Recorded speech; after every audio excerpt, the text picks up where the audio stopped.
Life's unexpected twists and turns can make that happen. To those who stayed in touch, I appreciate it. There isn't enough time for the love you send. Seasons change, and so have I. You don't need to wonder why there's no time left. No time left for you. Picture a typical family. I'm the father, Trevor Fruiton, a 45-year-old guy with a receding hairline, in decent shape, but no six-pack abs. I could stand to lose 10 pounds and prefer contacts over glasses. I still don't need reading glasses. The mother of the family, Michela, is also 45 and has a slight tummy and a well-rounded figure, a look I prefer. She's an average woman, not strikingly beautiful or ugly, who wears glasses and insists on her full name. Then there's our 21-year-old daughter, Allie, a smart college senior who's gained some weight since her high school volleyball days. She's fiercely independent and vocal about women's rights, though she still relies on us. I'm the only one working, and finances have been tight. I didn't want Allie burdened with student debt, so she lives at home. But that doesn't mean Michela or Allie don't enjoy nice things. I drive an old F-150, while they have fancy luxury cars. Our home has little equity, and they funded their lifestyle with home equity loans. Our neighborhood is like many suburban areas, with occasional block parties. We're not particularly close to our neighbors, except for the neighbors next door, whose daughter Sally is Allie's best friend. After Allie started college, I felt lost. We had spent so much time together, and now there was a void. Even my volunteer work didn't seem to help, so one night I asked her if she was happy. I inquired, "Michela, are you happy?" She replied, "Happy with what?" I continued, "Your life. You've pulled away from me and lost your spark. I miss the time we used to spend with Allie. I guess I'm bored. How about us? Is there something I'm doing or not doing for you?" Michela assured me, "We're fine. I have no complaints. Why all the questions? I just want you to be happy. Maybe you can find a counselor to help you find balance and improve your mood." I pondered. "I'm not sure. I'll think about it." With a little chill in the air, I dropped the subject. However, 2 weeks later, Michela started weekly sessions with a life coach. You might think that I hoped things would heat up in our bedroom, but no. We maintain our usual twice-a-week intimate schedule. Are we normal? I have no idea. I've never discussed my life in bed with anyone, and I don't pry into my friends' intimate details. Mark and Cindy, our neighbors to the south, are in their 60s. Mark is not the handiest guy, and Cindy loves to bake, which has led to a few extra pounds for me. One day, I was working on Mark's sauna pump, and I overheard a conversation. They discussed, "Our sliding patio door is making that scratching noise again. Unless Michela is back from her mother's, it must be Allie. Haven't seen him in a while, so I'm sitting in the backyard gazebo. I overheard Allie's conversation.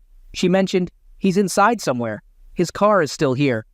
I couldn't believe my ears as I heard her say, "God, Mom, you're outdated. Give Max a try. Sally says he's a wild one, and make sure you're satisfied." Maybe this is what you need to spice things up in the bedroom. You've been complaining to our daughter about our love life. That's just not right. I know you should think about it. By the way, Dad told me he's going hunting next weekend. I'll have Jeff invite Max over. He might be scrawny, but he's into you. Sally also mentioned that his size is just right for some fun. I was fuming, thinking, so my daughter is trying to set Michela up with Jeff's friend? You don't have to do anything, but since you've never tried anything like that, consider experimenting with Max. I was seething, and the next pause was due to my boiling anger. The BCH and her offspring are plotting to end my marriage. What did I do to deserve this? Okay, well, let me know. Love you too. Bye-bye. I was really angry. I'm fortunate I didn't injure myself while fixing that frustrating pump. Things were miserable at home all week. I went out of my way to annoy Michelle and Allie. It worked, and I spent most of the week in my office or out in the garage. I've also sharpened and cleaned my power tools. I didn't postpone my hunting trip, though. I had someone keep an eye on Michela's activities. Seeing pictures of Allie, Jeff, and a skinny guy entering the house around noon on Saturday wasn't a good sign. Allie and Jeff left around 2, and the skinny guy left at 4. When I returned late Sunday, Michela was trying to be affectionate, but I wasn't having it. While it didn't confirm anything, I noticed Michela was sitting strangely, with her legs crossed and leaning left more than usual. She seemed a bit uncomfortable. Later in the kitchen, Allie sealed their fate by playfully slapping Michela's behind, and they both giggled with fake coughs. I felt a weight on my chest, and I worried that the people I was hunting with might have exposed me to something. I decided to sleep on the living room couch to avoid Michelle. In the morning, I announced that I was going to the doctor with a fake illness, claiming I had trouble breathing. My boss had no issue with me taking the day off. My plan was to pretend to have COVID, which would give me time to move forward with my exit strategy. With accumulated sick leave and vacation time, I could take enough time off to reach our traditional Christmas Eve dinner.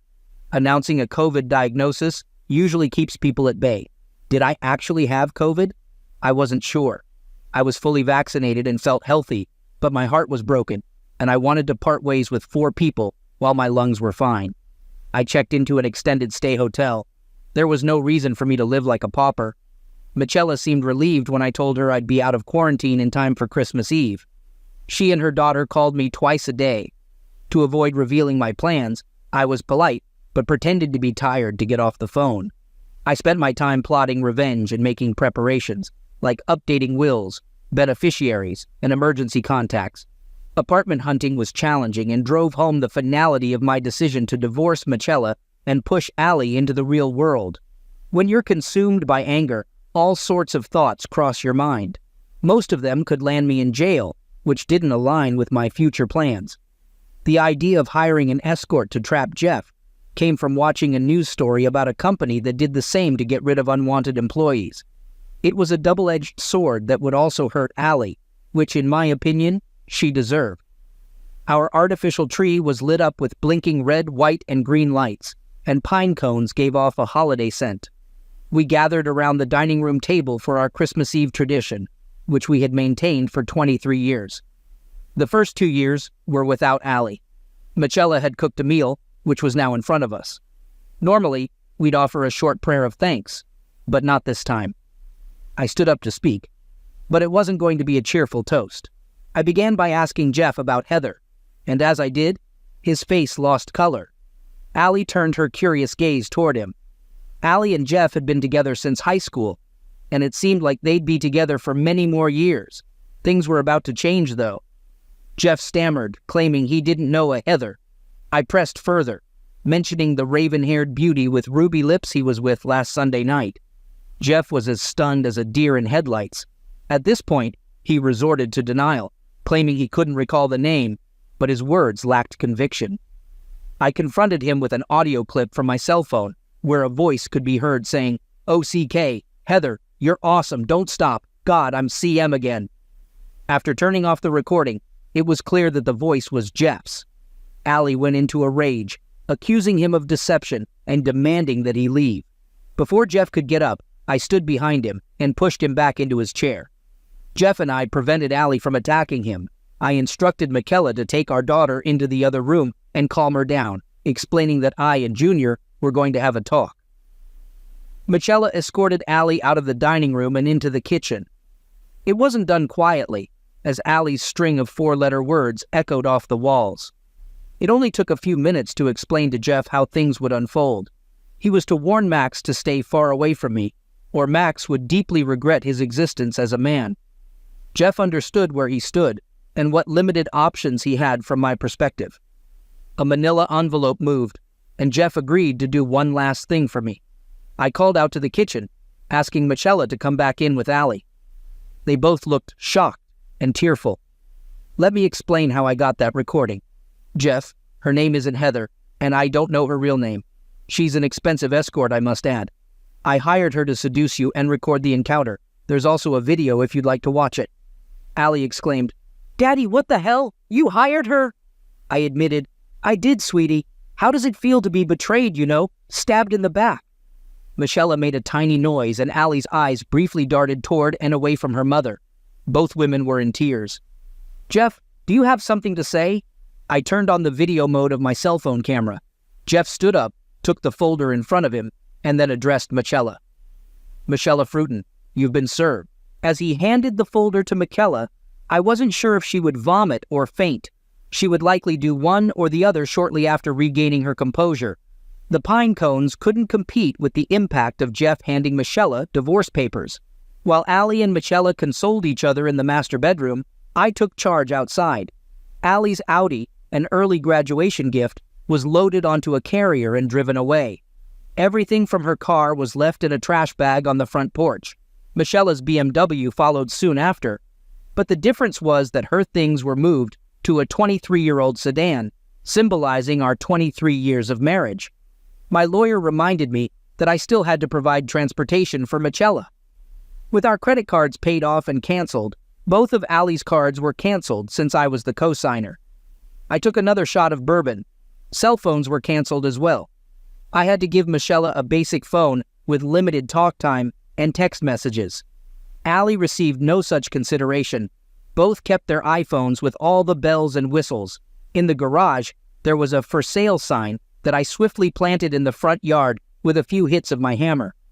I couldn't actually sell the house yet, since Michela's name was on the title, but I wanted her to know what our future held. Instead of listening to the Christmas music playing in the living room by the tree, I retreated to the basement. Sitting in the dark was comforting at times, especially when I heard the commotion above me. As they realized that none of their possessions were working, I was called some less-than-Christian names. Those names were mild compared to the ones I had been yelling in my empty hotel room while preparing for this day. "Trevor, we need to talk," was their statement. They speculated that maybe he went for a walk, noticing that his car was still at home, but my car was missing. They thought perhaps Dad had taken it, but he couldn't be driving both. They questioned the presence of an unfamiliar car in front of the house. Their phones weren't working, and they suspected he had canceled their service. They decided to go see if Cindy would let them use her phone. Calm returned to the house, but it was a tactical error on their part. I locked the entry doors. Now they were out of the house without working phones or credit cards. Both left their purses inside, so they had no identification on them. I felt no remorse when I shredded their driver's licenses. It may be petty, but I'm sure it will cause them discomfort as they try to rebuild their lives. Refilling my shot glass, I turned on the television and watched a few minutes of a cheesy feel-good special. Our situation couldn't be farther from the heartwarming story on screen. Sitting in silence seemed like a better choice.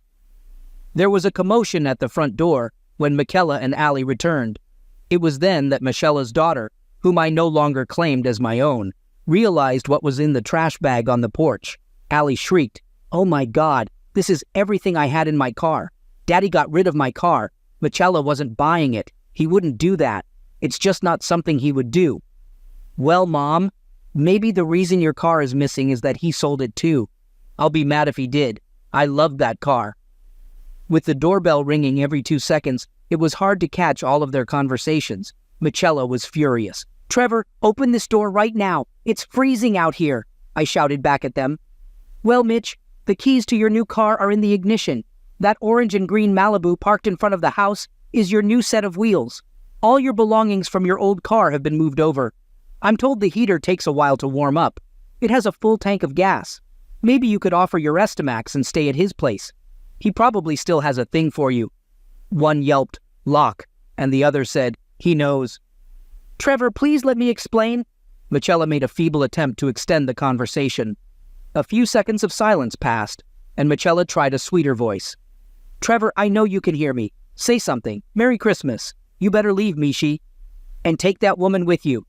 A few minutes later, the old Malibu roared to life. It sounded like it needed a new muffler, but I wasn't surprised, as the guy practically gave me the car to get it off his hands. It wasn't getting fixed on my dime. Without any fanfare, the two traders drove away from the house. It had been ages since I heard about anyone dying from carbon monoxide poisoning due to their muffler. Maybe I'd get lucky. Probably not. About an hour later, I noticed my father-in-law's phone number lighting up my cell phone. We've never been close, but we tolerate each other. After considering whether to answer, I let it go to voicemail.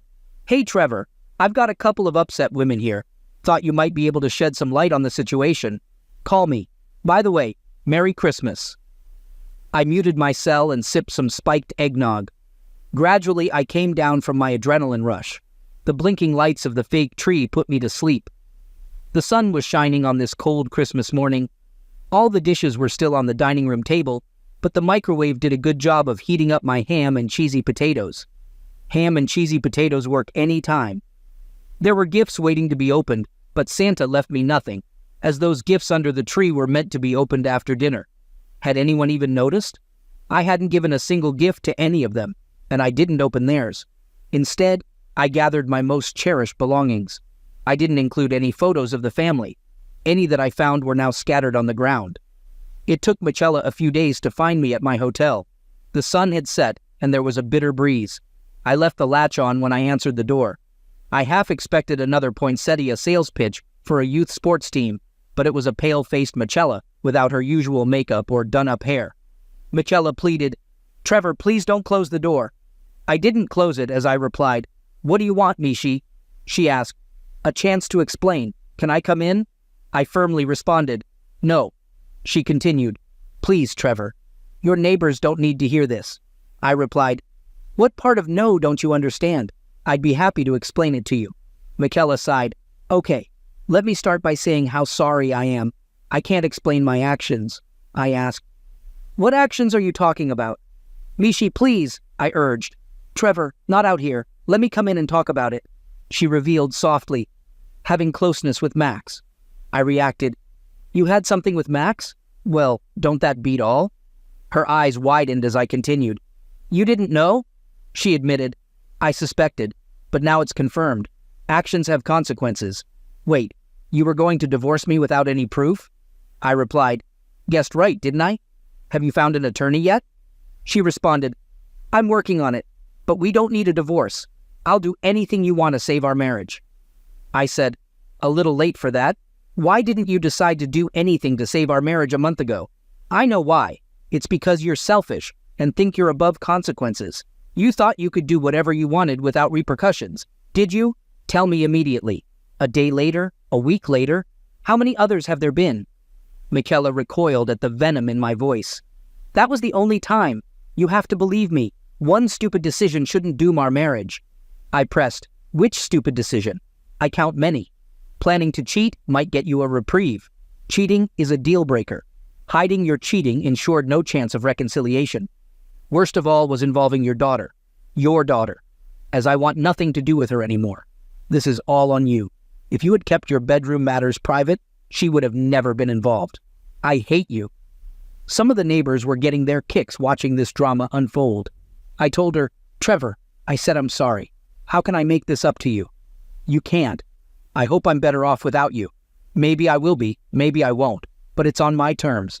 Divorce your cheating self and move on, understand? Please, Trevor, I know you're hurt and angry, but please don't do anything for a couple of weeks. It was just one afternoon. What can I do to convince you?" I replied, "Just leave and never bother me again.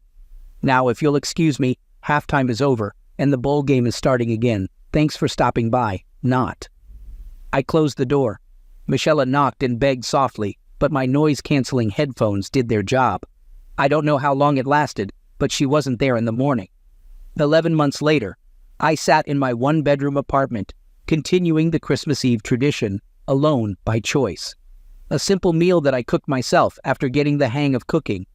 They say you get stabbed in the back, but in reality, it shattered my heart, ego, and confidence. My self-respect remained intact.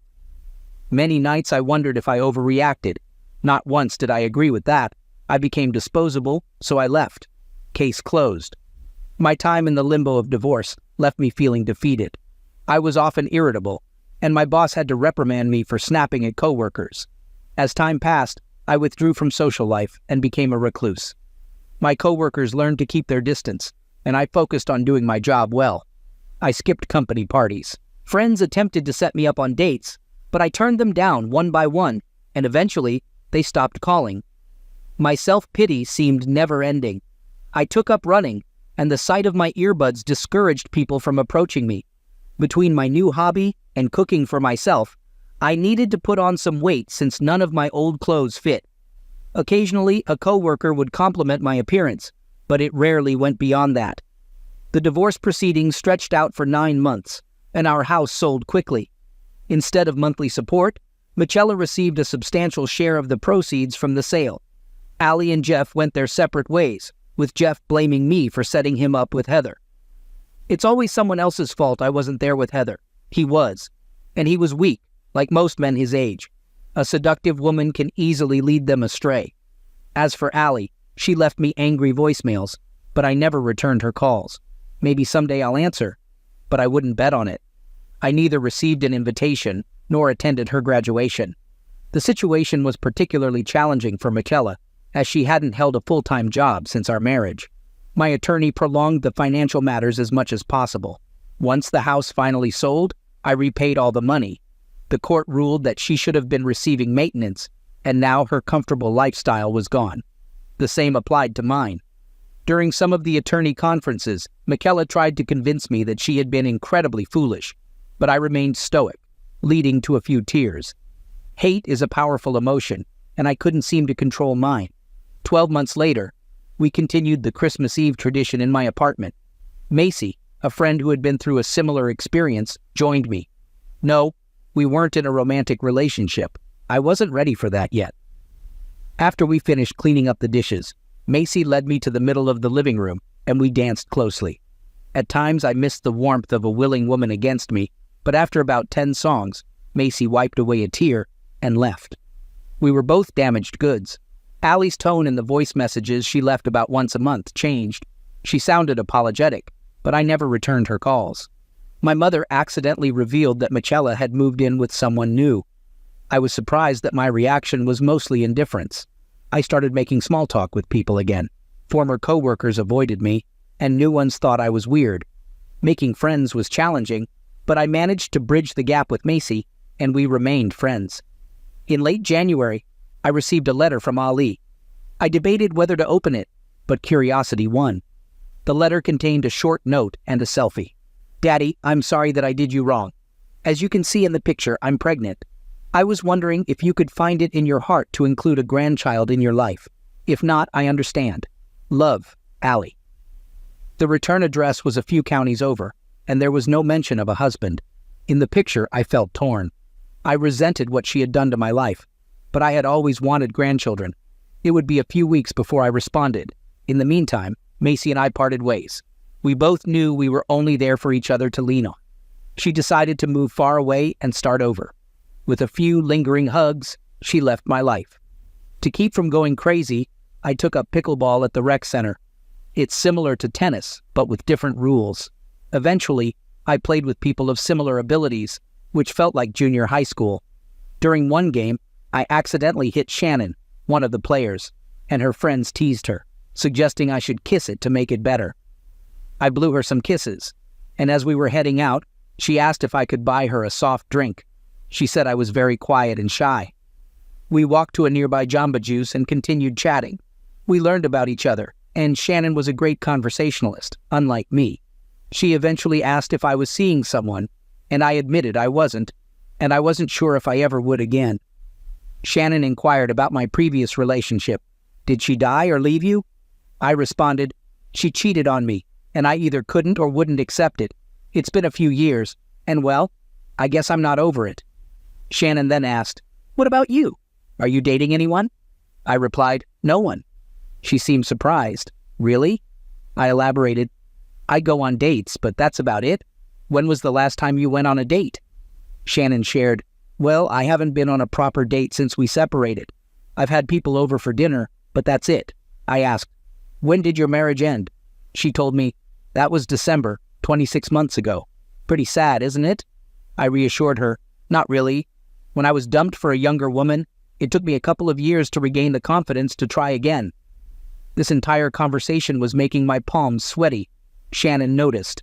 Let's change the subject, I suggested. Why did you start playing pickleball? Shannon explained, my self-pity was getting tiresome, so I thought I needed something new to do. I shared, that's how I got into it too. My friends convinced me, and I've come to enjoy it. How about you? Shannon said, yeah, I got a paddle, and playing is helping me come out of my shell.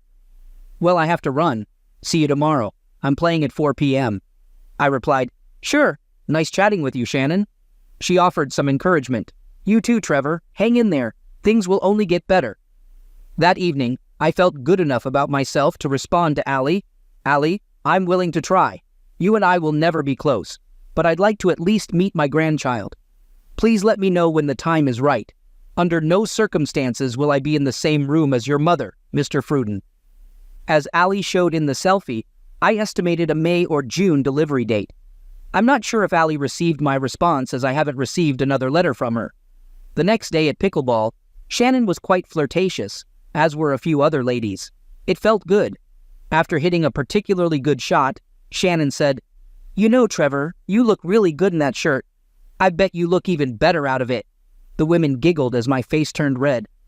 "Funny you should say that, Shannon. I was thinking that you looked really good in those yoga pants.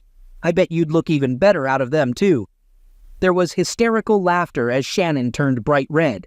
Then the ladies started chanting, "Take 'em off! Take 'em off! Take 'em off!" I obliged and took my shirt off. Shannon shook her head vigorously while wagging her finger at me as if I was in trouble. A few of the ladies whistled. As I put my shirt back on, Shannon mouthed, "You're terrible," at me. I blew her a kiss.